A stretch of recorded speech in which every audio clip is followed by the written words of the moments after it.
a live look at the Republican National Convention going on right now as we speak in Milwaukee, Wisconsin.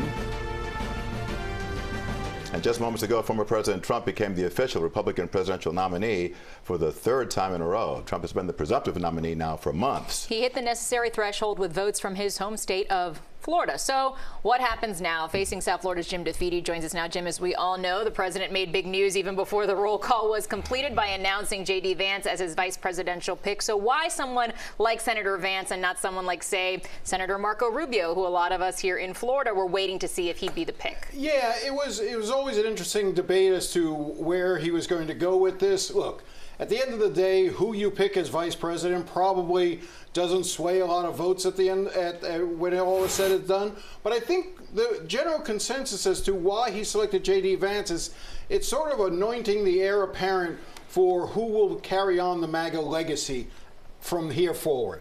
So Donald Trump is assuming, of course, he's going to win, and then who does he want to set up to carry on that MAGA sort of, reign that he is trying to create? He believes JD Vance fits more in that mold, more so than a Marco Rubio, more so than a Doug Burgum, and so I think that's what was sort of leaning him in his direction.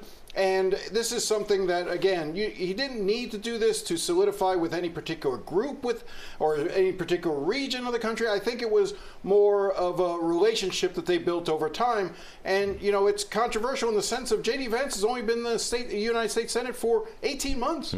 He's relatively new. He's going to turn, I think, 39 or 40. He's 39 now. He's 39 now. He's going to turn 40 in just a couple of months. So very young pick. So this is Donald Trump anointing the future of the Republican Party.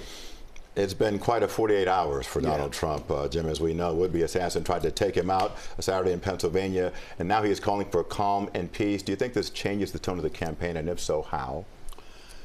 The last 48 hours have been, I think, a very difficult time for the entire country. And I'm old, so I can remember back when the Ronald Reagan shooting took place. And one of the things that took place when Ronald Reagan was shot and nearly killed was the country really did come together. I was reminded earlier today that then Speaker of the House, Tip O'Neill, went to Ronald Reagan's bedside, prayed with him, kissed him on the forehead, did those sorts of things. I think we're in a much different place now in America. I think that whereas the Reagan shooting brought us together, I think that the assassination attempt, and let's be very clear, this was an assassination attempt, make no bones about that, against Donald Trump, still shows the divisions within our country. I think we will come together. I think the rhetoric will tone down. I think politically it is very smart for Donald Trump to start talking about rewriting his speech and trying to have a unifying message. It also helps neutralize Democrats from continuing to make sort of the pointed case against Donald Trump. But I'm not sure how long this sort of lowering of the rhetoric will last before we sort of see a return to the way things have been and those divisions continue to widen. Yeah. All right, Jim DeFede, thanks as always for your insight. I know we'll be hearing from you throughout the evening, especially tonight at 11 as we recap day one of the RNC. Thanks so much for being with us. And we'll hear all the speeches tonight, too. Some. Trump is on Thursday. That's the big speech. Perfect. Thanks, Jim.